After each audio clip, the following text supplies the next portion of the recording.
When one person in a relationship develops an alcohol problem, it's almost like alcohol becomes a third person in the relationship. Well, at least the dynamic tends to fall out that way. Because what happens is, as someone is developing an alcohol use disorder, they become increasingly attached to the alcohol and decreasingly attached, I don't know if I'm saying that right, to their partner. And as that shift is happening, obviously the partner can sense that that is happening.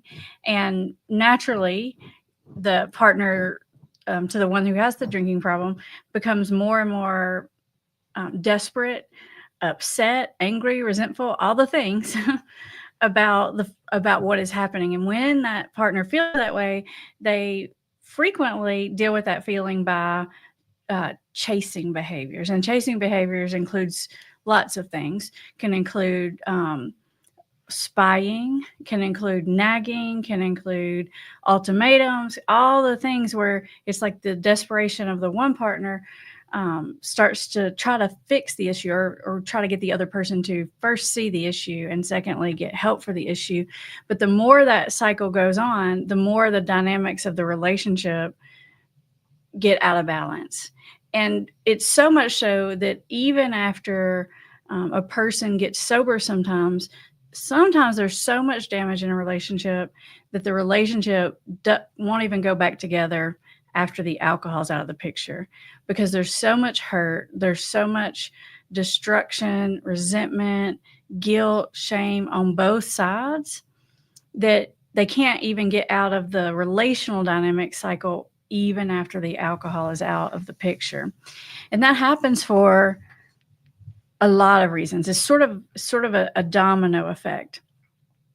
Because as a person becomes more attached to the alcohol and that partner is chasing them, frequently what happens is that they start to hide. So the partner starts to chase and the other person starts to hide in various ways, like in the obvious ways, like they hide their alcohol, right? Like they hide it in the car, all over the house, they hide it in different places. But other ways they hide it's a little bit more subtle. Like for example, even if they're openly drinking in front of their partner, they're probably sneak drinking even more behind their partner's back. And the partner knows that, but has trouble proving it. So then they get into this cycle of trying to prove that they know that the other person is drinking or drinking more than they say, or whatever. And then this cat and mouse situation just gets bigger and bigger and more complicated as we go. And layer on top of that, as if that's not enough complications, layer on the top of that.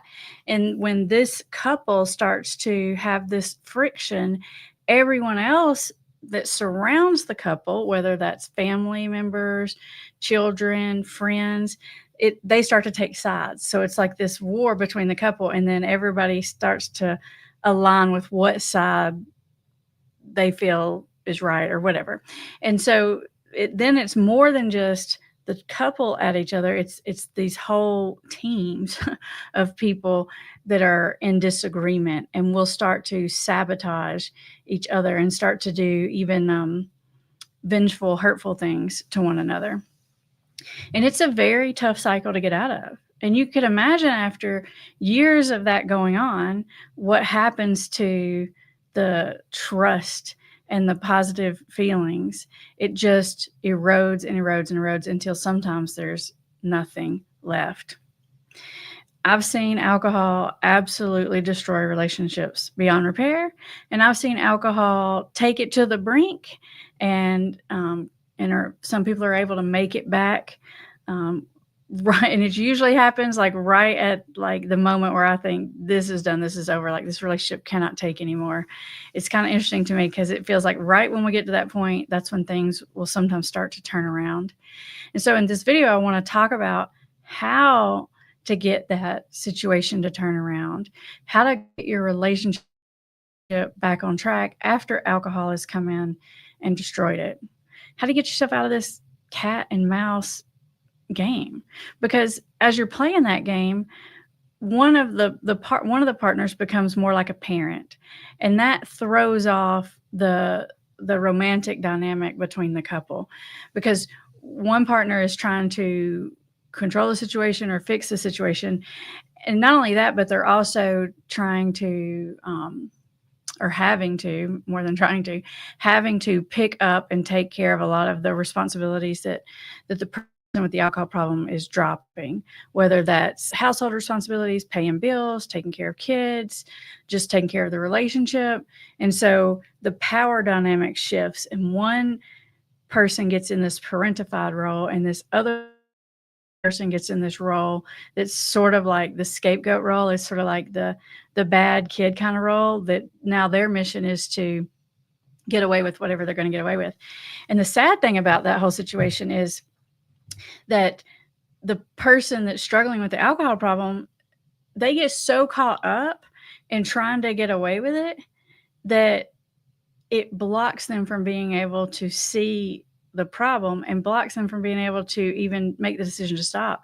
Because a lot of times when I get people, they've already realized they don't even like to drink anymore. It doesn't even work good for them anymore. They're sick of the cycle, but they're so caught in this defensiveness against their partner that it blocks their vision, and it blocks their ability, because it becomes, your pride gets in the way. And pride starts to get in the way on both sides. You start trying to prove these things about each other. You're trying to prove that one of you is an alcoholic. You try to prove that you know what's really going on. And then on the other side, you're trying to prove that your partner is a controlling, nagging maniac. And usually both sides are sort of true, right? Usually both people are right to some degree. What you have to do to get out of this cycle, you have to get out of this blaming the person mindset and switch to a understanding it as an objective problem. Like sometimes it's helpful to blame the disease of alcoholism, if you want to call it that. Blame the alcohol versus blame the person. Because, and the reason why not only does this help to get out, but the reason why it's a legitimate thing to do is because it's so predictable. What happens to people when they develop an alcohol problem? I can tell you the behaviors that are going to happen, like 1, 2, 3, 4, A, B, C, D, without knowing the person, without knowing how old they are, their background, their family history, how much money they have, their race, anything. Because that's what alcoholism does to people. It causes you to think and behave in a certain very, very predictable way. And guess what else? When you have an alcoholic or addicted spouse, you start to also behave in a very, very predictable way. And so once you can realize that, the behaviors are a symptom of the alcohol problem on both sides, and you can kind of separate that from how you view that other person, now you have the beginnings of the ability to heal the trust. And it is a decision that you make. It's a conscious decision that you make to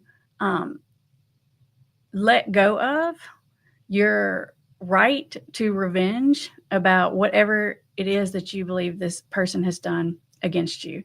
If you want the relationship to survive, you have to be willing to move forward from all the hurt and the damage.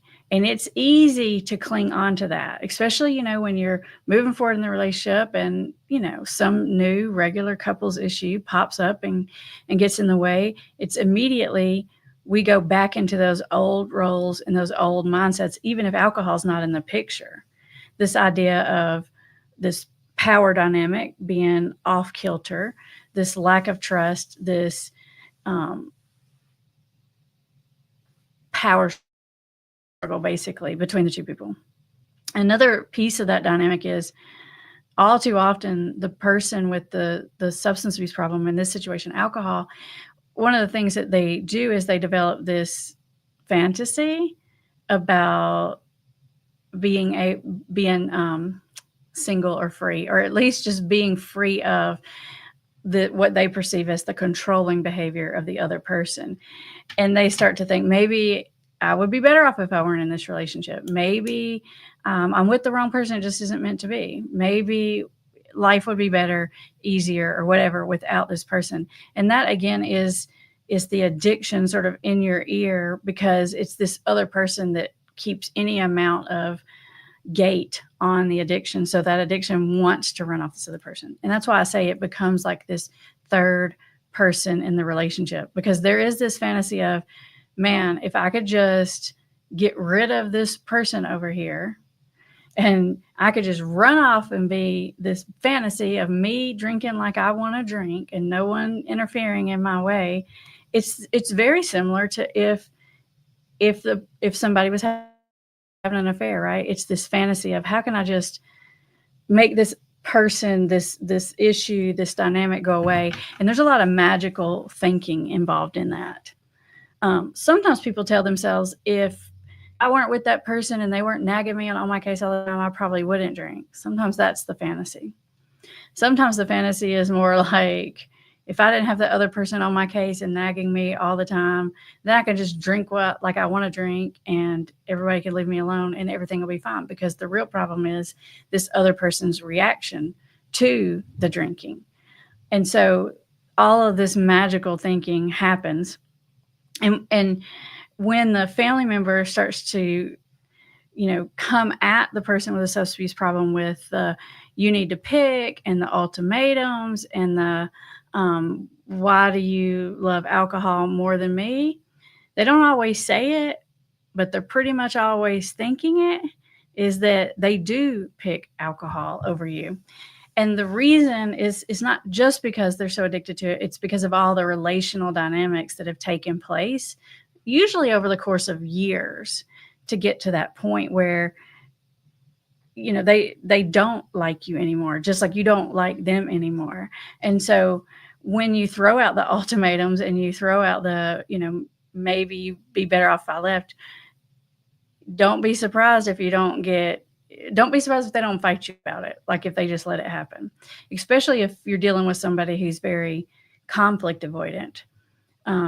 Then a lot of times a conflict avoidant person has been having this fantasy, has been wanting to kind of exit, but they don't want to say it. And so they start to, sometimes consciously, sometimes subconsciously, like sabotage. I can't think of the word. Sabotage the relationship, hoping that you'll get mad enough and leave.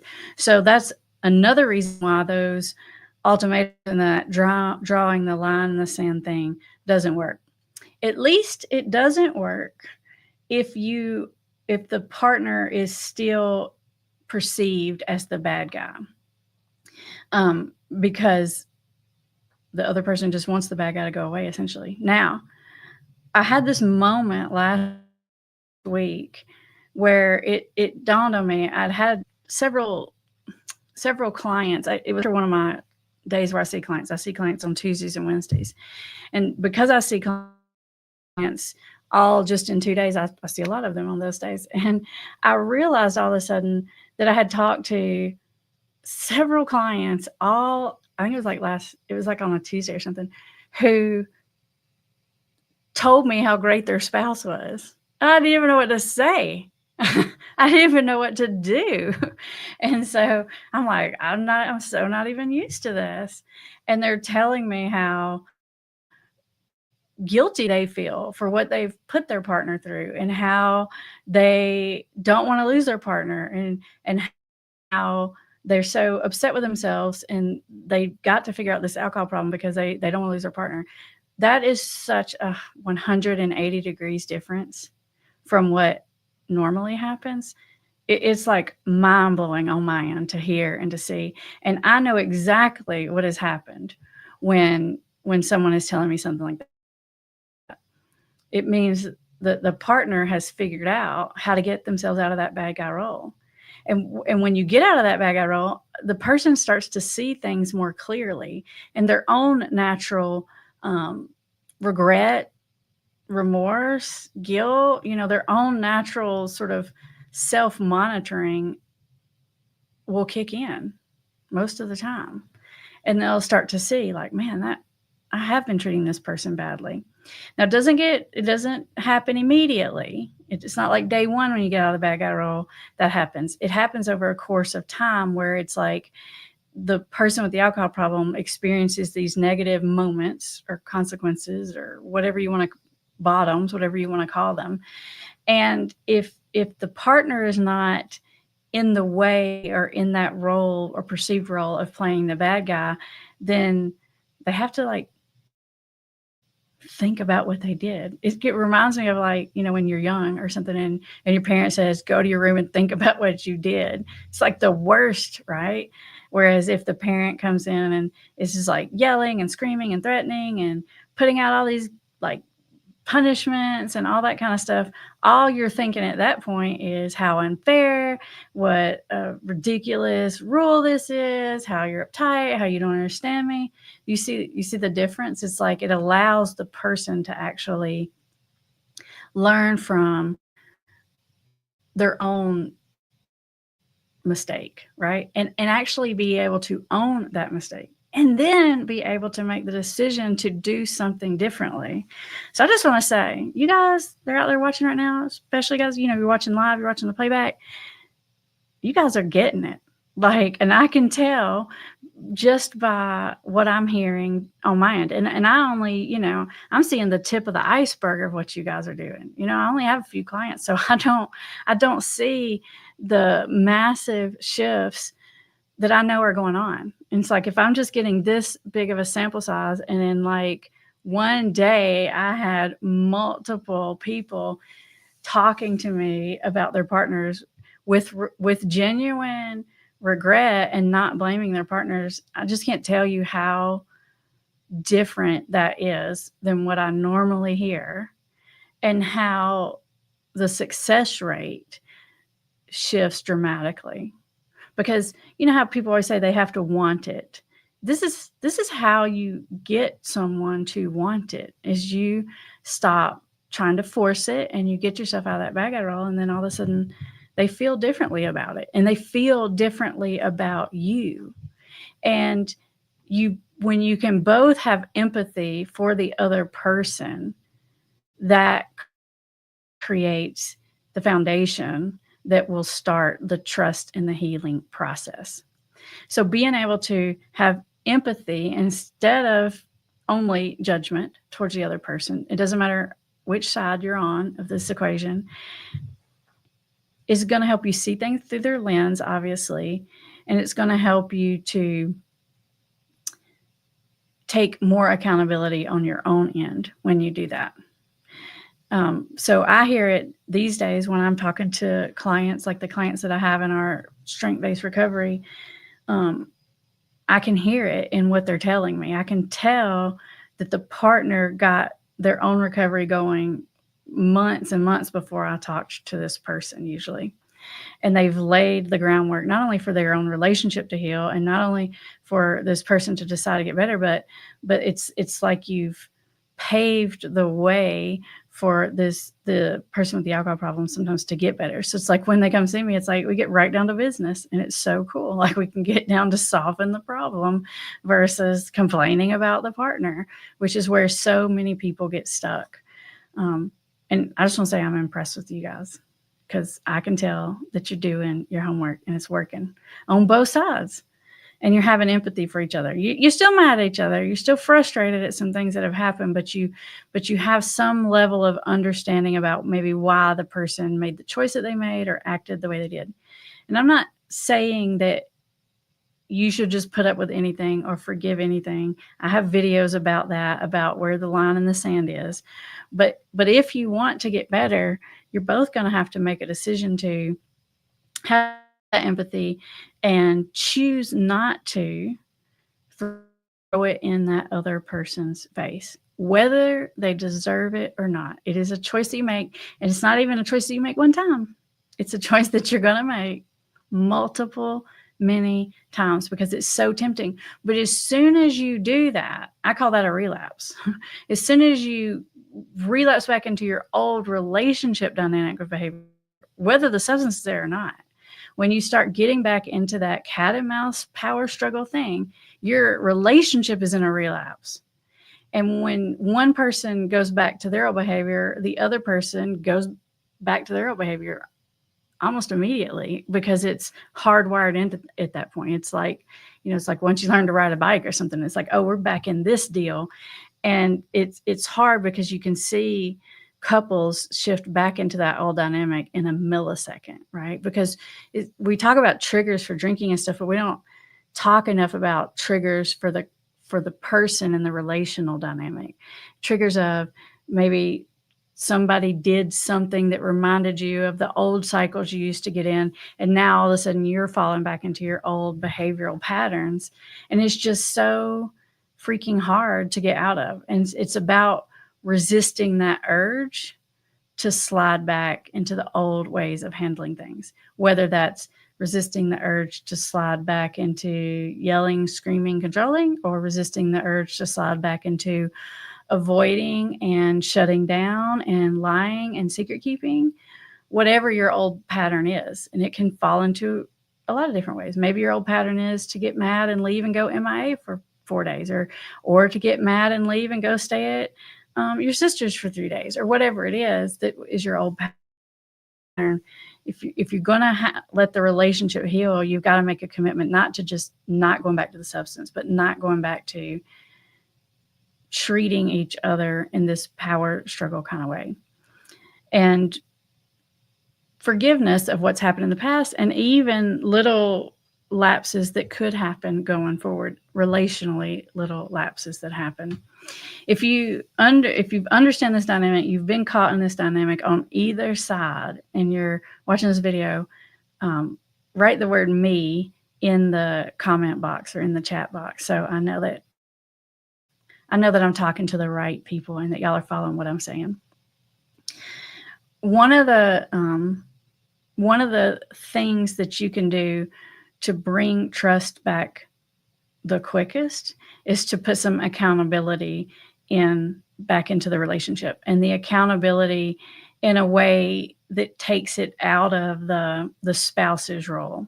So what you want to do is, you don't want the spouse to be the one that's constantly having to monitor, check, control, because as long as the spouse is having to do that, you stay in this parent-child dynamic, and then there's resentment on both sides. And as long as that resentment lives, there's this passive aggressiveness or direct aggressiveness, one or the other, coming towards each other, because the one in the parentified role doesn't like being in the parentified role. They don't want to be the cop role. And the one in the other side, they don't like that either. They don't want to be controlled. They don't want to be treated like a child. And you cannot get back into a partnership when the dynamic is like this, one side or the other side. And so putting some other things in place, either some systems in place or something else in place to create that accountability somewhere outside of, let somebody else be the probation officer in the early recovery, whether that's the person's counselor, coach, whatever. Let someone else be the accountability person. Or in the situation when the addiction is alcohol, the thing that I like to use most, guess what I'm going to say? Some of you might know. SoberLink is my favorite tool for taking the accountability off of the spouse or partner's role. We try really hard to get the partners out of that probation officer role, because it keeps you in the bad guy role, number one. And number two, it just keeps you in this parent-child dynamic, and that's not healthy for relationship. You cannot be in a healthy relationship when you've got that kind of situation going on, or there's not sort of mutual respect for each other. In order for the partner, though, to get out of that role, sometimes in order for them to let go of those reins, they need something that gives them some kind of reassurance. And that's one of the things that SoberLink does so well.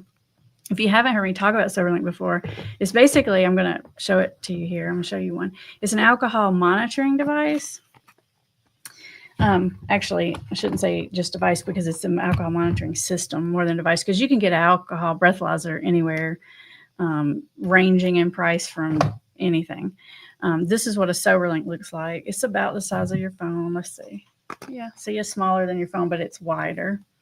And the way it works is you you and your accountability person, whoever that is for you, hopefully not your partner. Sometimes it does have to be the partner, but hopefully not. You set up a schedule for when you want to be tested. And the goal of SoberLink isn't to catch someone being bad. The goal of SoberLink is to prevent a relapse and, more importantly, to rebuild trust with the parents. So some clients I have, they do SoberLink purely because it helps them make the decision to not drink. And some clients I have, they do SoberLink because they're for the sake of their relationship, because their partner needs that peace of mind to know that it's being handled. And that allows the partner to let go of all the snooping and the spying and the controlling kind of thing. So once you set up this schedule for when the person's going to be tested, they get a text message. It just says, hey, you have a test. And I usually advise, you're making an agreement with the person of what the schedule is going to be. Like, you're not trying to catch them. You're not trying to trick them or throw them off. Like, they know that they're going to be tested at whatever time. And the recommendation and the research shows that 3 times a day is the optimal point. So when I use SoberLink with clients, I like to do it in the morning when they wake up, right before bed, and then somewhere in the middle of the day that works for their schedule. And it can be different on different days. Like, if a person works on Monday, Wednesday, Friday, and they need a certain schedule on this day, but a different schedule on the weekends, or they sleep in on the weekends or whatever, all of that can be arranged and changed as needed. If someone's gone on a work trip or vacation and the schedule needs to change, that's fine too. But they know they're going to be tested at a certain time, and then they take their test, which takes all of 1 minute. You can take this device wherever. You have a whole hour window to do it. So if you're in the middle of a meeting, in the middle of a class, in a situation, in the middle of a restaurant, we can't just take it right that second as soon as you get the text. It's no big deal. You wait for optimal time within the hour. You excuse yourself. You go to the restroom. You take the test. No one ever knows it happens, and it's over. And the thing that makes it a system is not only the schedule in place, but if the person misses it, if they're positive, they're late, then their accountability person gets a message, and that just lets them know they missed the test or they're positive or whatever. Now, there are other systems out there that do alcohol monitoring, but SoberLink is the most tamper-proof system that's out there because it has this facial recognition in it. That's part of the reason. It has this facial recognition in it, and you can't cheat it. If you tried to have someone else take the test, it's going to pick that up. If you tried to get air into the device some other way, other than this way right here, blowing into the device with your mouth, it's going to pick that up. It's going to know it. And so all of that allows the partner to have this sense of peace of mind and relief because they know it's being handled. And without this is the tool that I've seen get partners, relationships out of that power struggle dynamic the quickest, because it almost fixes the dynamic almost immediately. And because it allows both people to now move back into being independent adults who have freedoms, can go to Target by themselves. It's like, we can get out of this babysitting kind of situation, and that allows the room and the space for the relationship to heal. So if you want to know more about SoberLink, I've put the link in the description of this video for you. And if you follow that link, you'll go to that site, and I go all into SoberLink, all the behind the scenes of how it works, and you can kind of see how the scheduling works and all that kind of stuff. And then also too, if you use that link, I think for people that come from this channel that use that link, you get 50% off, which is a lot. So use the link. Go and figure out more about it. Even if you're not sure you're ready, at least just go learn what it is, because I'm telling you, it helps people to get sober. And I have videos where I talk about that, but it helps the trust come back super fast because it immediately allows someone to let go of it. And because it's SoberLink and it's tamper-proof, you can sort of rest easy, not worrying that the person's trying to trick it. Now, one of the things that I tell partners is, anyways, whether they're on a SoberLink or not, you don't have to chase addiction. You don't have to spy it out. You don't have to know the second a person messes up, because if it is addiction, it will show itself. The unmanageability will surface relatively quickly. You don't have to chase it down. So I tell people, just let go of it. Don't worry. You don't have to be constantly looking for it. It's going to put itself right in front of your face in a way that you could never possibly miss it. I promise, because that's what always happens. So you don't have to chase it.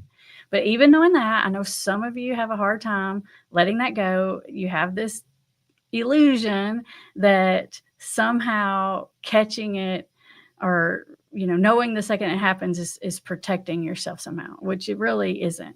That's why you really want to prevent it, not catch it. You're not trying to catch someone being bad, because what are you going to do at that point?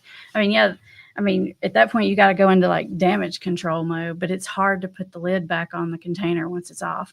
And so you want to prevent the lid from coming off, not catch them with the lid off. So when you get in that kind of mindset, you're moving more into this teammate kind of role, and it's like together we're beating this issue instead of trying to beat the other person, right?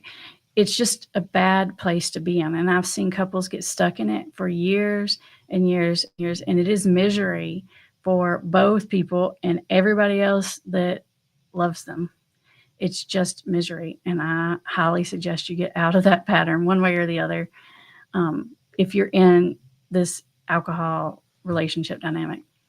In just a second, we're going to take some questions and some comments. Bree's back there. She's our moderator. She's looking for questions. She tries to look for ones that go along with the topic. So those questions are most likely to get picked. And you can help her know that you're asking a question by putting like question marks in front of your question. That'll help her to visually see really quickly who's trying to ask a question. Bree, do we have any good ones back there? Pisha says, are you for marriage counseling during alcoholism? Don't know how to get out of the bad guy role. Have you ever seen it impossible for a wife to do? Okay, so there's a couple questions here. So I'll answer the first one first, which is about marriage counseling during alcoholism. I can't say that it's never helpful, but I've seen it backfire in a lot of situations, because what ends up happening is either like sometimes the person with the alcohol problem will say something like, look, if we're going to go and that's all you're going to talk about is the alcohol, then I'm not going to go. And so if you go and you talk about other things, you're not talking about the alcohol, then what's the point? Because now we're just chasing all the wrong leads, right? So that can happen. The other thing that happens is you go and then you're talking about the alcohol all the time, and a person that has the alcohol issue feels like they're in the principal's office basically, and that they're in trouble, and they usually just stop going. So it's like if it gets talked about, it sometimes doesn't go well. If it doesn't get talked about, it definitely doesn't go well. And it doesn't really get anywhere anyways. And if you're in the relationship and you're trying to solve all these relational issues without trying to solve the alcohol issue, you're just not going to get anywhere. It's just not, it's not going to work for all the reasons why you might think. So normally, unless you're doing it maybe simultaneously as working the alcohol problem or something like that, then it can be helpful. But just to try to fix the relationship without trying to fix the alcohol problem, I think that's a waste of time. Now, the other part of this question is, don't know how to get out of the bad guy role. Have you ever seen it impossible for a wife to do?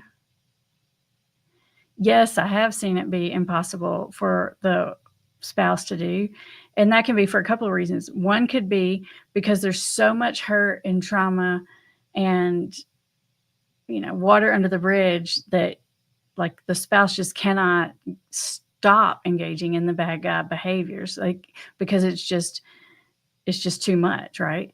And then other times it's just because the person with the alcohol problem refuses to let the partner out of the bad guy role. Even when they stop doing the bad guy things, they just refuse to see that the person has changed. So yeah, I've seen that happen for lots of reasons. Yes.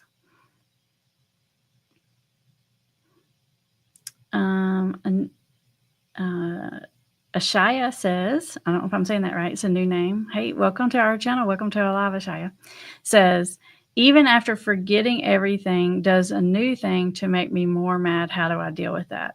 That's a good question. Because what happens when they do a new thing is it it triggers up and it sort of adds on to the past things. It's like you move on, but then something else happens, right? It's like, yeah, I can move on, but when they relapse, we're right back in it. It's hard, but if you can contain it and keep the current thing just to the current thing without attaching everything from the past, you'll be more in your logical state of mind, and you're more likely to be able to communicate more effectively and work through it. But it's a choice that you make. It is just like it's a choice people make when they're in recovery to not go to the bar. It's a choice that you make to not go into what I call the pit, like go into your own head and start remembering all the bad things and working yourself up. You have to choose, and it's tempting. It's like an itch that you really want to itch. It's a choice you make not to go down into that rabbit hole.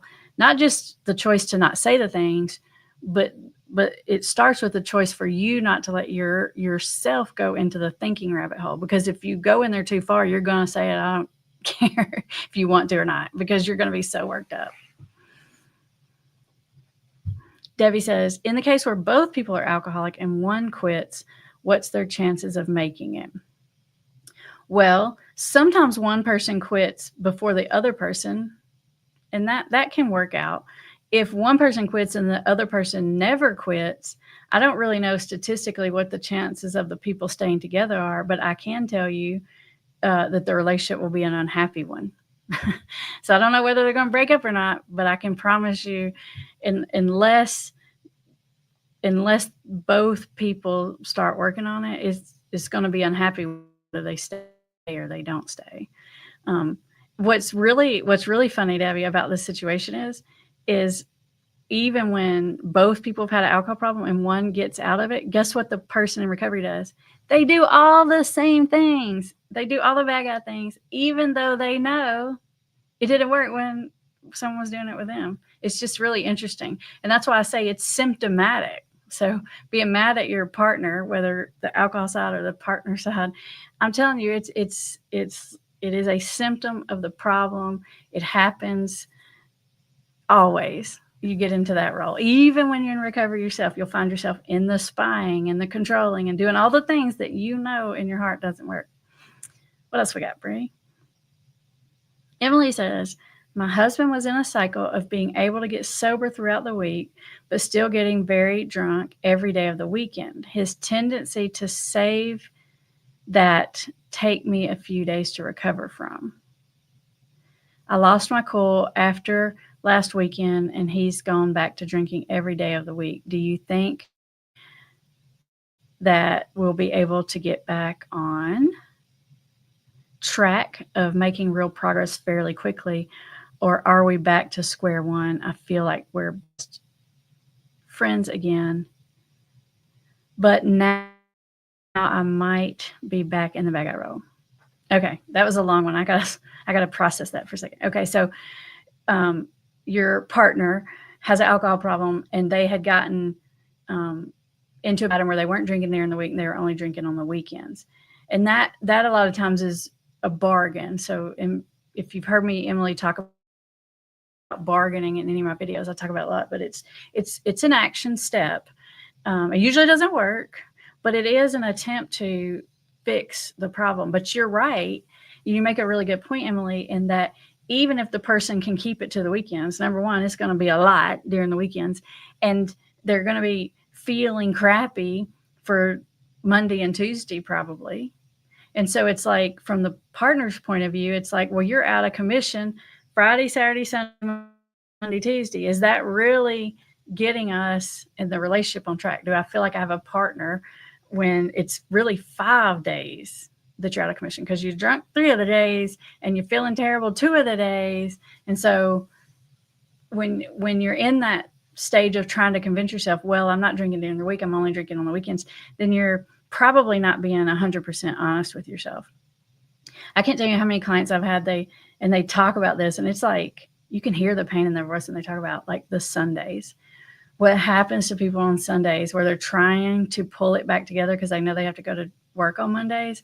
It's like the worst day of the week, and they talk about how painful it is, the Sunday blues of trying to like get over the hangover, not drink, get back on track. It's a terrible, awful feeling. It's bad.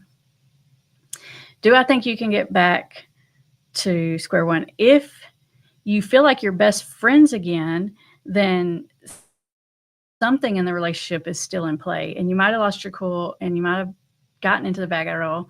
But what I would do if I were you is I would just acknowledge that and say that. Say, hey, I know that not that you were in the wrong, but more that maybe you handled it a way you wished you hadn't. That, you lost your cool, the part about losing your cool.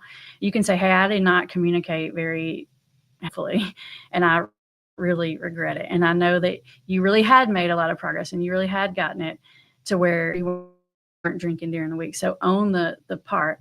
You can still say your point of view about feeling like, but for you, it feels like it's 5 days and not 3 days or whatever. But the tone, so you're acknowledging that you didn't communicate your thought in a good way. And that helps because you're showing humility and vulnerability. The other person shows is usually almost all the time, they start to show some humility and vulnerability too. And then they'll be able to see your point of view. So yeah, you can get back out of that fairly quickly. If you follow those steps, it's probably the quickest way back out. Dale says, can marriage counseling be a tool to get a loved one to address the addiction or help get out of the denial stage?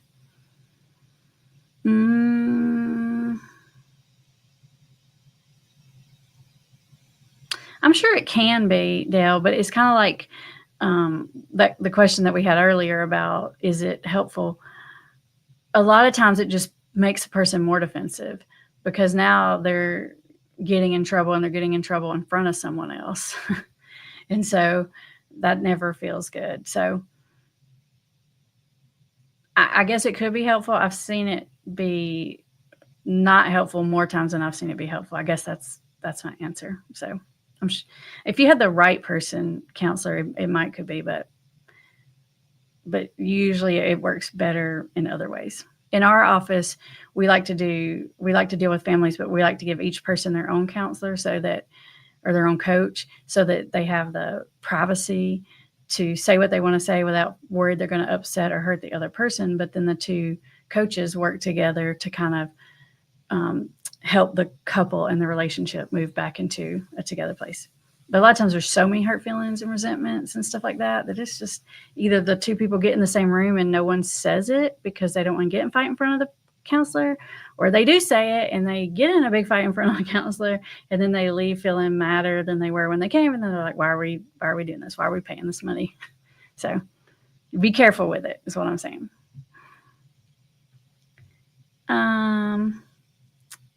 Erodes, that's a new name too. Hey, welcome to our live. I don't think I've seen that profile name before.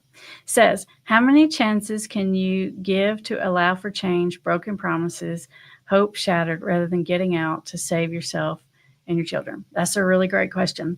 And I don't have a number for you, but I'll tell you that when you get there. The suggestion I do have for you is not to set a number on it. Especially to the other person. Don't say, like, if you drink one more time, that's it, I'm over, because you end up backing yourself into a corner. I got videos where I talk about that.